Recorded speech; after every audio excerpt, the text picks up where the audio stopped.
મોનેરા સૃષ્ટિની અંદર કયા કયા પ્રકારના સજીવોને સમાવેશિત કરવામાં આવે છે.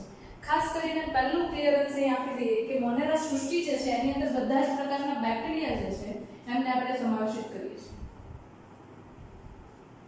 અને બેક્ટેરિયા કહું છું એટલે તમે લોકો એકદમ ક્લિયર છો કે અહીંયા આગળ આ સજીવો છે કેવા છે તો કે પ્રોકેરિયોટિક ઓર્ગેનિઝમ એટલે કે આદિકોષ કેન્દ્રીય સજીવો છે. આદિકોષ કેન્દ્રીય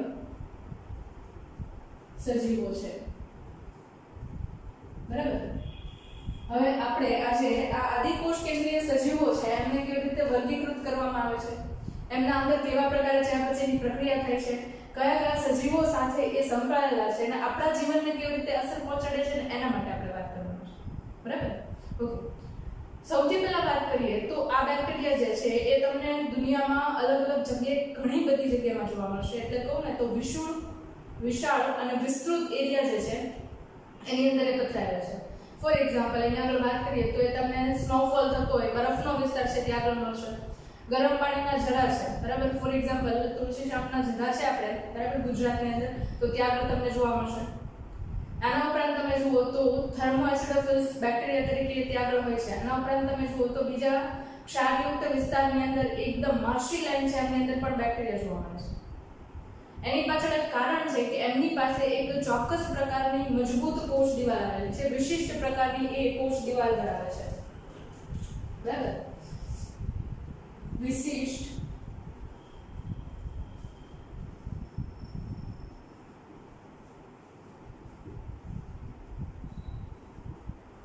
બરાબર. અને એ કોષ દિવાલ છે એમને આવા એક્સ્ટ્રીમ એન્વાયરમેન્ટલ કન્ડિશન કે જ્યાં આગળ બીજા સજીવો છે એ વિચારી પણ ન શકે કે પોતે જીવંત રહી શકશે એવા વાતાવરણની અંદર એ જીવી શકે છે. બરાબર. તો એની પાછળ એમની વિશિષ્ટ પ્રકારની કોષ દિવાલ છે જવાબદાર છે. હવે આના ઉપરાંત જોઈએ તો અહીંયા આગળ આ સજીવો જે છે એ પોતે ચયાપચયની દ્રષ્ટિએ પણ ખૂબ વિવિધતા ધરાવે છે. બરાબર. ચયાપચય વિવિધતા. હવે આ ચયાપચયિક વિવિધતા કઈ રીતે તો કે આ ચયાપચયિક વિવિધતાની અંદર તમે જુઓ ને તો એ પ્રકાશ સંશ્લેષી છે, રસાયણ સંશ્લેષી છે, સાથે સાથે મૃતોપજીવી કે પરોપજીવી તરીકે પણ જોવા મળે છે. એટલે કે જેટલી પણ મેથડ તમને ન્યુટ્રિશન માટે જોવા મળે છે એ બધી જ મેથડની અંદર તમને આ બધા બેક્ટેરિયા છે એની અંદર અલગ અલગ રીતે ચયાપચય થતું જોવા મળશે. બરાબર છે.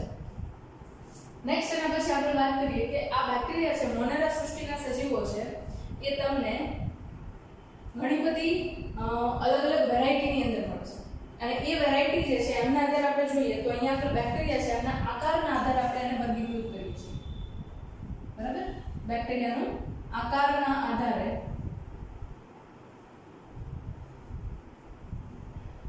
વર્ગીકરણ. જ્યારે આપણે એનો આકાર જોઈએ છીએ ત્યારે અલગ અલગ આપણને 4 પ્રકારના આકાર જોવા મળે છે. બરાબર. એમાં સૌથી પહેલા કહું તો ગોળાકાર બેક્ટેરિયા છે એના માટે વાત કરીએ. ઇંગ્લિશમાં એને કહેવાય છે કોકસ. બરાબર. અથવા તો એને કહેશો તમે સ્ફેરિકલ બેક્ટેરિયા. બરાબર. નામ ઉપરથી આઈડિયા આવી જાય કે જે બેક્ટેરિયા છે ગોળાકાર હોય એવા પ્રકારના બેક્ટેરિયાને આપણે કેવા કહીશું તો કે ગોળાકાર એટલે કે કોકસ પ્રકારના બેક્ટેરિયા કહીશું. બરાબર. બીજા બેક્ટેરિયા અહીંયા આગળ કહું તો એ આપણી પાસે છે બેસિલસ. બરાબર. જેમને આપણે દંતાળો કહીએ છીએ. ગોળાકાર બેક્ટેરિયા છે પણ એને હું કહીશ ગોળાણુ પ્રકારના બેક્ટેરિયા. બરાબર. અહીંયા આગળ દંડાળુ પ્રકારના બેક્ટેરિયા છે એને આપણે ઇંગ્લિશમાં કહીએ છીએ બેસિલસ પ્રકારના. બરાબર. અને આ બેસિલસ પ્રકારના બેક્ટેરિયા છે એનો આકાર કેવો છે તો કે દંડ જેવો આકાર ધરાવે છે એટલા માટે એમને દંડાણુ તરીકે ઓળખવામાં આવે છે. Road shape bacteria. બરાબર. રોડ એટલે સળિયો, દંડ. બરાબર. આવા પ્રકારના બેક્ટેરિયા જોવા મળે છે જેને આપણે શું કહીએ છીએ દંડાણુ પ્રકારના બેક્ટેરિયા અથવા તો એને કહીએ છીએ રોડ શેપ્ડ બેક્ટેરિયા. બરાબર. એના પછીનો જે પ્રકાર છે એની અંદર વાત કરું તો અહીંયા આપણે ત્રીજા પ્રકારના બેક્ટેરિયા છે એ છે આપણી પાસે સ્પાઇરિલમ એટલે કે સર્પાકાર બેક્ટેરિયા જેને આપણે સર્પાણુ કહીશું. બરાબર. સર્પાણુ જે છે એમને શું કહીએ છીએ આપણે તો કે સ્પાઇરિલમ તરીકે ઓળખવામાં આવે છે. બરાબર. અને એનો આકાર કેવો છે તો કે સર્પાકાર, સ્પાઇરલ જેવો આકાર છે. બરાબર. એટલે બેક્ટેરિયા એક્ઝેક્ટલી જુઓ તો કે આવા પ્રકારના છે.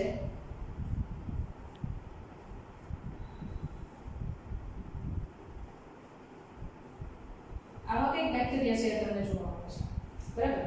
અને એના પછી જોઈએ તો સૌથી છેલ્લો પ્રકાર જે છે એની અંદર આપણે જોઈએ છે ચોથા પ્રકારના બેક્ટેરિયા, જેને કહીએ છીએ આપણે અલ્પવિરામ આકારના બેક્ટેરિયા, જેને વક્રાણુ તરીકે ઓળખવામાં આવે છે. કોમા શેપ્ડ બેક્ટેરિયા, જેને ઇંગ્લિશમાં કહીએ છીએ આપણે વિબ્રિયમ, બરાબર. વક્રાણુ જેમનો આકાર કેવો છે તો કે અલ્પવિરામ આકારનો,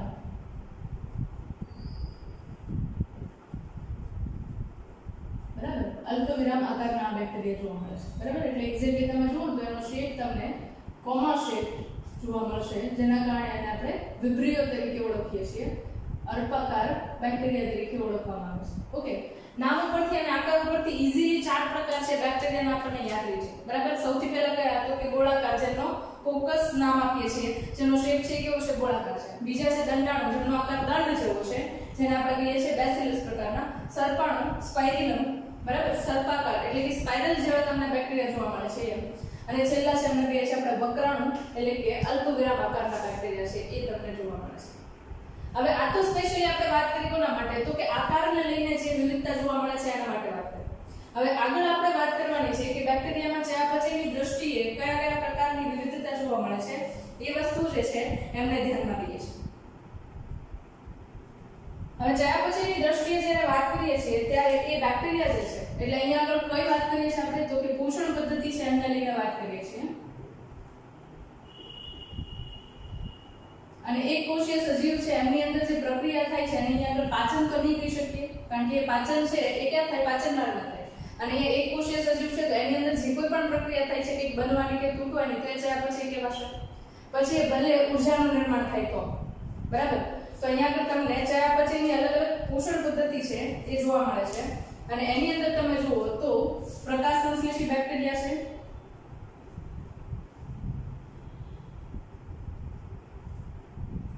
બીજા છે એમને કહીશું આપણે રસાયણ સંશ્લેષી બેક્ટેરિયા,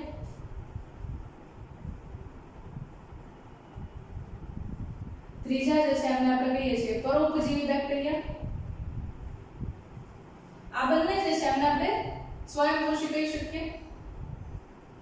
આ બંનેને શું કહીશું આપણે, સ્વયંપોષી બેક્ટેરિયા. અને આ પરોપજીવી જે છે એની અંદર બે કહી શકીએ કે સોરી પરોપજીવી નહીં કહીએ પણ પરપોષી કહીશું આપણે. પરપોષી બેક્ટેરિયા કહીશું. પરપોષી બેક્ટેરિયા જે છે એની અંદર બે ટાઈપ આપી શકીએ. એક જે છે એમને આપણે પરોપજીવી કહીએ કે જે બીજા જીવંત સજીવો છે એમના શરીર ઉપર પોતાના ખોરાક માટે અથવા તો પોતાના ચયાપચયની પ્રક્રિયા માટે આધાર રાખે છે. અને બીજા પરપોષી તરીકે અહીંયા જોઈએ તો મૃતોપજીવી પ્રકારના બેક્ટેરિયા, બરાબર. એટલે કે જે મૃત સજીવો છે એમના ઉપર આધાર રાખે છે એવા પ્રકારના બેક્ટેરિયા, જેને આપણે મૃતોપજીવી પ્રકારના બેક્ટેરિયા કહીએ છીએ. હવે અહીંયા વર્ગીકરણ જે છે એની અંદર ખાસ કરીને બેક્ટેરિયા જે છે એમને બે ગ્રુપની અંદર વર્ગીકૃત કરીએ છીએ. એક જે છે એમને આપણે કહીએ છીએ યુ બેક્ટેરિયા અને બીજા જે છે એમને કહીએ છીએ આપણે આર્કી બેક્ટેરિયા. ખાસ નામ યાદ રાખજો. પહેલા આજે આપણે શું હતું તો કે આકારના આધારે વર્ગીકરણ છે, અને ઓલું જે વર્ગીકરણ આપણે કરીએ છીએ શેના આધારે છે તો કે એ વર્ગીકરણ જે છે એ આપણે એમની કન્ડિશન છે કે ક્યાં આગળ જોવા મળે છે એમના આધારે વર્ગીકરણ કરીએ છીએ, બરાબર. તો એ વર્ગીકરણની અંદર અહીંયા પહેલા વાત કરીએ તો સૌથી પહેલા આપણે વાત કરવાની છે યુ બેક્ટેરિયા માટે, સોરી આર્કી બેક્ટેરિયા માટે વાત કરવાની છે પહેલા.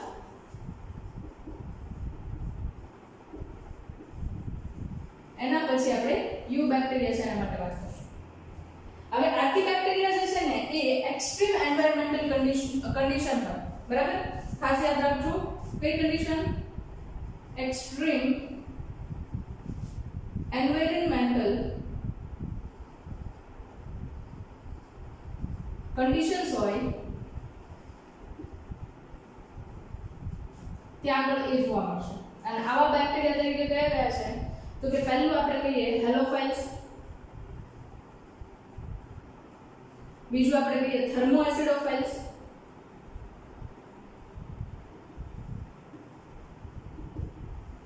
અને ત્રીજું આપણે કહીએ મિથેનોજન્સ.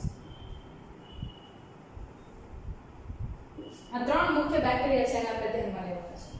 સૌથી પહેલા જોઈએ તો હેલોફાઇલ્સ, બરાબર છે. એ હેલોફાઇલ્સ જે છે એ એકદમ ક્ષારયુક્ત વિસ્તાર હશે, ત્યાં આગળ જોવા મળશે. ક્ષારયુક્ત વિસ્તાર એટલે દરિયા કિનારાનો જે વિસ્તાર છે એ કહી શકીએ, અથવા તો મુખ ત્રિકોણ પ્રદેશ કે જ્યાં આગળ નદી અને સમુદ્ર જે છે એમના પાણીનું જમા થવાનું અથવા તો ભેગા થવાની પ્રક્રિયા થાય છે. તો આ એરિયા જે છે એકદમ ક્ષારયુક્ત હોય, વેરી સોલ્ટી એરિયાઝ, બરાબર. અને એ સોલ્ટી એરિયાઝ છે જે ક્ષારયુક્ત એરિયા છે ત્યાં આગળ પોતાના શરીરની બધી જ ચયાપચય પ્રક્રિયાઓને જાળવીને પણ આ બેક્ટેરિયા ત્યાં આગળ જીવંત રહી શકીએ છીએ, જેમને આપણે કહીએ છીએ હેલોફાઇલ્સ, બરાબર છે. બીજા જે બેક્ટેરિયા છે એમને આપણે કહીએ છીએ થર્મો એસિડોફાઇલ્સ. આ તમને મુખ્યત્વે ક્યાં જોવા મળશે તો કે હોટ સ્પ્રિંગ્સ એટલે કે ગરમ પાણીના ઝરા છે ત્યાં આગળ તમને એ જોવા મળશે, બરાબર. હોટ સ્પ્રિંગ ગરમ પાણીના ઝરા છે ત્યાં આગળ એ તમને જોવા મળશે. મિથેનોજન્સ છે એ તમને મુખ્યત્વે ક્યાં આગળ જોવા મળે? એક તો માર્શલેન્ડ્સ એટલે કે કળન ભૂમિ હોય ત્યાં આગળ મિથેનોજન્સ પ્રેઝન્ટ હોઈ શકે, અથવા તો તમે જુઓ તો ચરતા પ્રાણીઓ છે જેમને આપણે રૂમિનન્ટ્સ કહીએ છીએ, બરાબર. તો એ ચરતા પ્રાણીઓ જે છે એમના પાચન માર્ગની અંદર એમનું ગટ છે ત્યાં આગળ તમને મિથેનોજન્સ જોવા મળે છે. જેમના પાચનને અંતે બાકી રહેતું ડમ છે એટલે કે છાણ જે છે એમની અંદરથી મિથેન ગેસ પ્રોડ્યુસ કરે છે, જેને આપણે મેઇનલી બાયોગેસ તરીકે ઓળખીએ છીએ, બરાબર. તો અહીંયા આપણે મિથેનોજન્સ પ્રકારના બેક્ટેરિયા જે છે ક્યાં જોવા મળશે તો કે પાલતુ પ્રાણીઓ જે છે, ફાર્મ એનિમલ્સ, ખાસ કરીને પેટ્સ ને એ બધું પાલતુ પ્રાણીઓના પાચન માર્ગમાં જોવા મળે છે. એ શું પ્રોડ્યુસ કરે છે એ ખાસ યાદ રાખજો, મિથેન ગેસ, જેને આપણે બાયોગેસ કહીએ છીએ. અને આઈ થિંક બાયોગેસ છે એનાથી તમે વાકેફ હશો, બરાબર. બાયોગેસ પ્લાન્ટ આવે જેની અંદરથી આપણે ગેસનું પ્રોડક્શન કરી શકીએ અને એ ગેસ છે એનો યુઝ એનર્જી પ્રોડક્શનમાં થઈ શકે, અથવા તો આપણે રાંધણ ગેસ તરીકે ઘરની અંદર ગેસ છે એની અંદર ઉપયોગમાં લઈ શકીએ છીએ, બરાબર. તો આ આર્કીબેક્ટેરિયા છે એની અંદર તમારે આટલું યાદ રાખવાનું છે કે એક્સ્ટ્રીમ એન્વાયરમેન્ટલ કન્ડિશન એટલે કે ખૂબ સખત પર્યાવરણીય પરિસ્થિતિ, બરાબર. ત્યાં આગળ તમને એ જોવા મળશે, સખત પર્યાવરણીય પરિસ્થિતિ. કારણ કે આ બધી એરિયા છે ને એવી છે કે જ્યાં આગળ સામાન્ય રીતે કોઈ બીજા સજીવો છે એ જીવન નહીં રહી શકે. પણ પહેલા વાત કરીએ મુજબ કે એમની અંદર ચોક્કસ પ્રકારની વિશિષ્ટ કોષ દિવાલ છે જેના કારણે એ આવા બધા પર્યાવરણની અંદર જીવંત રહી શકે છે, બરાબર છે. હવે આપણે જે વાત કરવાની છે એ સાચા બેક્ટેરિયા, ટ્રુ બેક્ટેરિયા છે, યુ બેક્ટેરિયા, એમના માટે વાત કરવાની છે,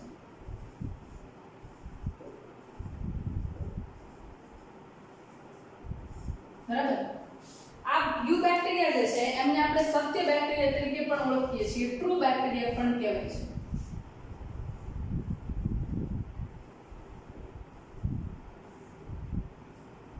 ઓકે, યુ બેક્ટેરિયા છે એટલે કે ટ્રુ બેક્ટેરિયા જે છે એ આર્કીબેક્ટેરિયા છે એની કરતા અલગ છે અને એની અંદર આમાંના ઘણા બધા લક્ષણો છે એ તમને જોવા મળે છે. હવે યુ બેક્ટેરિયા જે છે એમની અંદર પર્ટિક્યુલરલી વાત કરીએ તો આ બેક્ટેરિયા જે છે એમને અલગ અલગ રીતે આપણે જોવાના છે. પહેલી વાત તો કોષ દિવાલ છે એની સંરચના છે એ થોડી એની અંદર અલગ હતી. બીજી વસ્તુ એ કશા અંદર હાજર છે કે નથી હાજર એના આધારે આપણે પણ વર્ગીકરણ કરીએ છીએ. એટલે કે કશાયુક્ત બેક્ટેરિયા હોય એમને પણ અલગ રાખીએ છીએ અને કશાયુક્ત બેક્ટેરિયા હોય એમને પણ અલગ વર્ગીકૃત કરીએ છીએ. કશા જે છે મુખ્ય ચલન માટેનું અંગ છે. ફોર એક્ઝામ્પલ આ બેક્ટેરિયા જે છે એની પાસે ધારો કે કશા હાજર છે તો કશા જે છે એમના દ્વારા સતત મૂવમેન્ટ થશે અને એક જગ્યાએથી બીજી જગ્યાએ એ બેક્ટેરિયા જે છે એમનું સ્થાન બદલાશે, જે એમને સ્થાન બદલવા માટે ઉપયોગી બને છે, બરાબર છે. નેક્સ્ટ એના પછી બેક્ટેરિયા છે એના માટે વાત કરીએ તો અહીંયા આગળ ખાસ કરીને આપણે સાયનોબેક્ટેરિયા એટલે કે નીલહરિત લીલ એમનું નામ સાંભળ્યું હશે. કયા બેક્ટેરિયા કહીએ છીએ આપણે? સાયનોબેક્ટેરિયા. શું કહીએ છીએ એને આપણે? તો કે એમને આપણે નીલહરિત લીલ કહીએ છીએ, બરાબર. અને આ નીલહરિત લીલ જે છે એમની એક ચોક્કસ લાક્ષણિકતા છે જે ઉચ્ચ કક્ષાની વનસ્પતિ હોય એની અંદર હરિતકણ હોય, રાઈટ. અને હરિતકણ જે છે એમની અંદર તમને હરિત દ્રવ્ય જોવા મળે છે. હરિત દ્રવ્ય તરીકે ક્લોરોફિલ A, ક્લોરોફિલ B, ઝેન્થોફિલ્સ અને કેરોટીનોઇડ્સ આવા દ્રવ્યો. હવે જો એક વસ્તુ તમને યાદ હશે, આગળના લેક્ચર્સ છે એમને તમે સ્ટડી કરેલા હશે તો તમને એક વસ્તુ યાદ હશે કે આદિકોષ કેન્દ્રીય સજીવો છે એમની અંદર પટલમય અંગિકાનો અભાવ હોય, એટલે હરિતકણ છે એ શું છે તો કે એક પ્રકારની પટલમય અંગિકા છે. ક્લોરોપ્લાસ્ટ છે એમની અંદર બેવડા પટલમય સંરચના હોય. તો જ્યારે એમની અંદર બેવડા પટલમય સંરચના ગેરહાજર હશે ત્યારે પ્રકાશ સંશ્લેષણની પ્રક્રિયા માટે માત્ર ને માત્ર હરિત દ્રવ્ય ધરાવે છે પણ હરિતકણ ધરાવતા નથી. આ બંને વસ્તુ જે છે એમની અંદર તમે ચોક્કસ રીતે ક્લિયર હોવા જોઈએ કે હરિત દ્રવ્ય શું છે અને હરિતકણ શું છે. બરાબર, વધારે ડિટેલ તો આપણે વાત કરશું ચેપ્ટર નંબર 13 ની અંદર. બરાબર, ત્યાર પાછું ડિટેલ ડિસ્કશન કરશું. પણ અહીંયા આગળ ખાસ ધ્યાનમાં લેવા જેવી બાબત કઈ, હરિતકણ જે છે એની અંદર હરિત દ્રવ્ય ઉચ્ચ કક્ષાની વનસ્પતિમાં હોય. જ્યારે અહીંયા આગળ આ બેક્ટેરિયા તમે જુઓ છો તો બેક્ટેરિયાની અંદર માત્ર ને માત્ર હરિત દ્રવ્ય હાજર છે, હરિતકણ હાજર નથી. બરાબર, આ તમને ક્વેશ્ચનની અંદર ટ્વિસ્ટ કરીને પૂછાઈ શકે. એટલે સાયનોબેક્ટેરિયા જે છે એની અંદર તમને ક્લોરોફિલ એ હાજર જોવા મળે છે જે એમની અંદર પ્રકાશ સંશ્લેષણની પ્રક્રિયા કરે છે. બરાબર, અને આ પ્રકાશ સંશ્લેષણની પ્રક્રિયા કરે છે એટલા માટે કેવા છે તો કે પોતે સ્વયંપોષી સજીવો છે. બરાબર, એ સ્વયંપોષી સજીવો છે. હવે યુ બેક્ટેરિયાની પર્ટિક્યુલરલી વાત કરીએ તો યુ બેક્ટેરિયા છે એ કયા કયા સ્થાન પર તમને જોવા મળે. બરાબર, તો એનું સ્થાન જોઈએ તો એ પોતે તમને પાણીમાં જોવા મળે. અને પાણીની અંદર બે કન્ડિશન આપણને ખબર જ છે, એક દરિયાઈ પાણી જેને આપણે ખારું પાણી કહીએ છીએ, અને બીજું જે છે એ નદી છે કે તળાવના પાણી કે જેની અંદર મીઠું પાણી હોય છે. બરાબર, આ એક પાણીને લઈને રિક્વાયરમેન્ટ છે. બીજું બેક્ટેરિયા જે છે સ્થળજ લીલ તરીકે પણ જોવા મળે.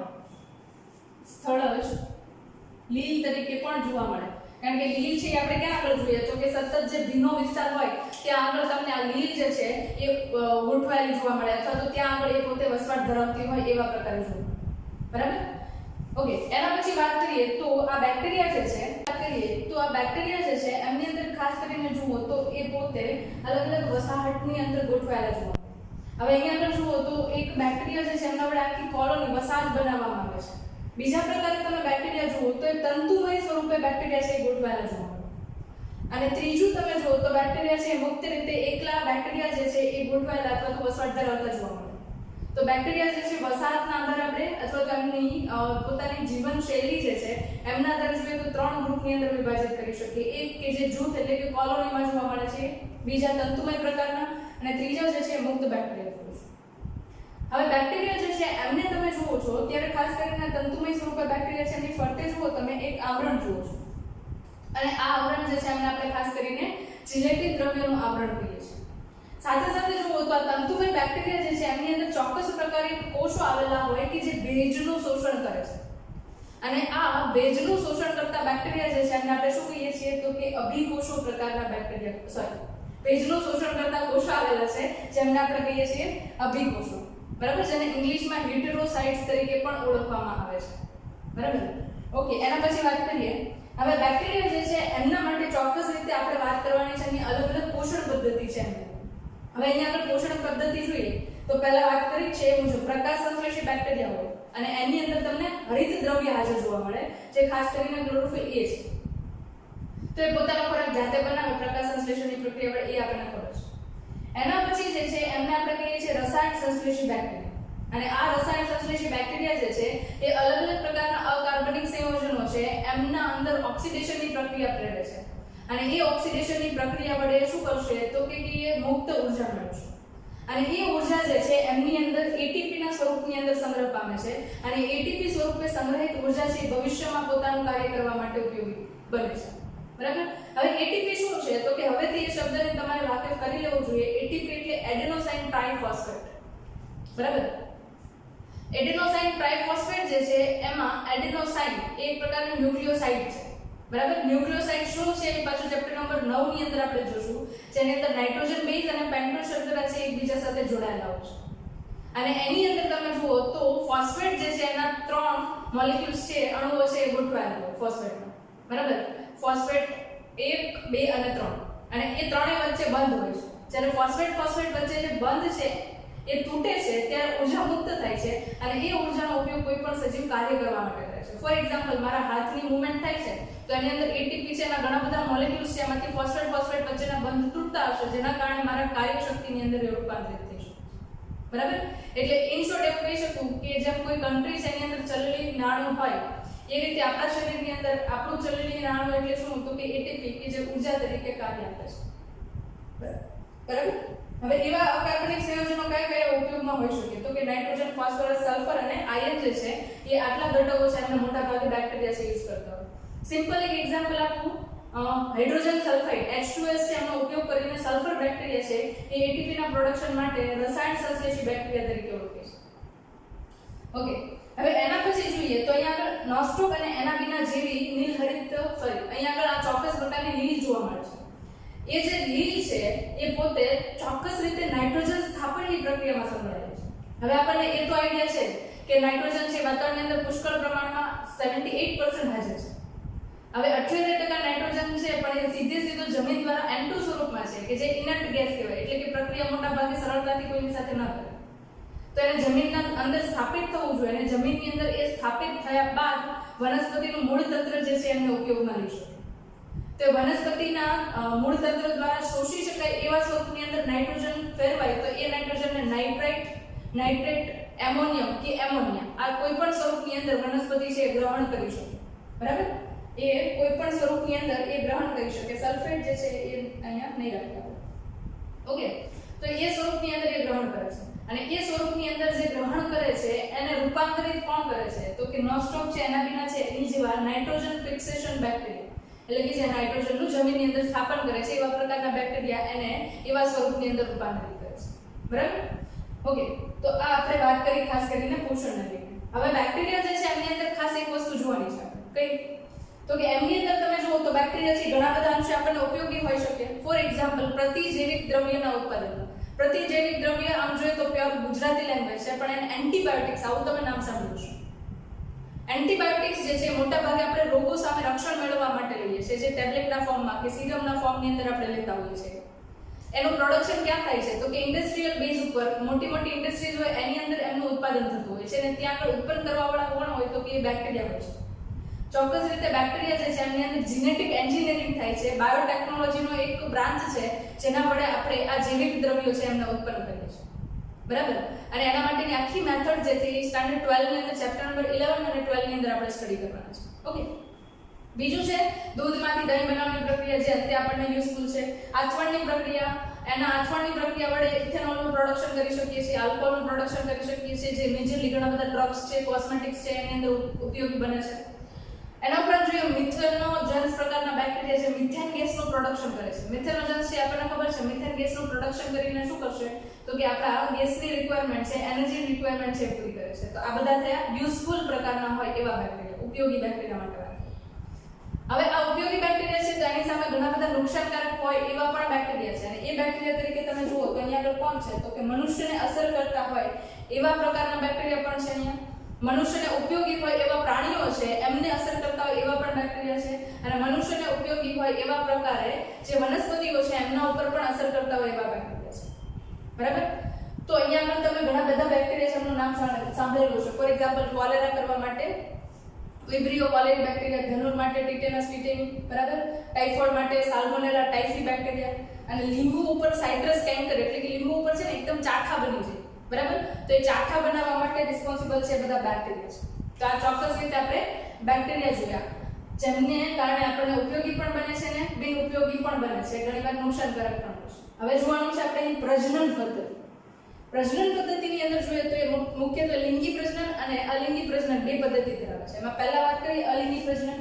તેમાં જુઓ તો ભાજન અને બીજાણુ સર્જન આ પદ્ધતિ વડે પ્રજનન કરે છે. ભાજન તો આપણને ખબર છે ફિશનની પ્રક્રિયા. એક સજીવ છે એનું બે કોષની અંદર વિભાજન થવાની પ્રક્રિયા છે અથવા તો એક કોષનું બે કોષમાં વિભાજન થવાની પ્રક્રિયા સિમ્પલી ભાજનની પ્રક્રિયા કહેવાય. બરાબર? એના પછી જુઓ તો બીજાણુ સર્જન. તો બીજાણુ સર્જન જે છે એ જ્યારે પર્યાવરણ છે પ્રતિકૂળ પરિસ્થિતિમાં છે, બેક્ટેરિયા સર્વાઈવ કરી શકે એવી પરિસ્થિતિમાં નથી, તો એ પરિસ્થિતિની અંદર તમને બેક્ટેરિયા છે શું જોવા મળશે? તો કે બીજાણુનું નિર્માણ કરીને સુષુપ્ત અવસ્થાની અંદર જાતું જોવા મળે છે. જ્યારે પ્રતિકૂળ સંજોગોમાંથી અનુકૂળ સંજોગો આવી જાય ત્યારે એ પરિસ્થિતિમાં પાછા એ બેક્ટેરિયા છે એમાંથી નાના બાળ બેક્ટેરિયા છે એ બહાર નીકળે છે, જેને બીજાણુ સર્જન કહેવાય. બરાબર.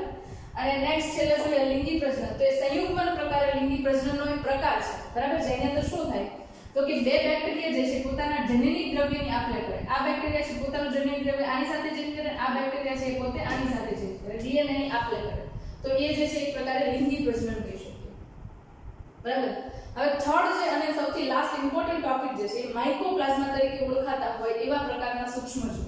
બરાબર. જે અહીંયા મેં લખેલું છે માઇકોપ્લાઝમા જે છે એની અંદર તમે જુઓ તો લાક્ષણિકતા તરીકે એ પોતે એક સૌથી નાના પ્રકારના સજીવો છે એવું કહી શકીએ આપણે, જીવંત સજીવો, જેમની અંદર કોષ દિવાલ છે એ સંપૂર્ણપણે હોતી નથી, કોષ દિવાલનો અભાવ હોય છે.